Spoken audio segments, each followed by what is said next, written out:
আজকেও রাজধানীর শাহবাগে প্রাথমিক বিদ্যালয়ে সহকারী শিক্ষক নিয়োগ বাতিল হওয়া পরীক্ষার্থীরা পুনরায় বিক্ষোভে নামে। সকাল থেকে হাইকোর্টের সামনে জড়ো হয়ে তারা সচিবালয়ের দিকে পদযাত্রা শুরু করলে পুলিশ তাদের বাধা দেয়। আন্দোলনকারীরা পুলিশি ব্যারিকেড ভেঙে এগোনোর চেষ্টা করলে সংঘর্ষের সৃষ্টি হয়।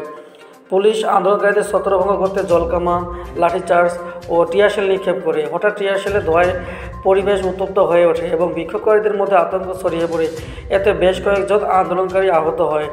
পুলিশি বাধা সত্ত্বেও আন্দোলনকারীরা পুনরায় সুসংগঠিত হয়ে প্রধান সড়কে অবরোধ করার চেষ্টা করেন, যা পরিস্থিতি আরও উত্তপ্ত করে তোলে। বিকেল 5টার দিকে শিক্ষা ভবনের সামনে সংঘর্ষের সময় পুলিশ 3 জনকে আটক করে। আটককৃতদের মধ্যে মাহমুদুল হক ফয়সাল এবং উজ্জ্বল হোসেন নামে আরও 2 জনের পরিচয় জানা গেছে, যারা তৃতীয় ধাপে নিয়োগ পরীক্ষায় চূড়ান্তভাবে নির্বাচিত হয়েছিল। উল্লেখ্য যে গত 6 ফেব্রুয়ারি হাইকোর্টের রায়ে ঢাকা ও চট্টগ্রাম বিভাগে 5,631 জন প্রার্থীর নিয়োগ বাতিল করা হয়। এরপর থেকে তারা নিয়োগ পুনর্বহালের দাবিতে আন্দোলন চালিয়ে যাচ্ছে।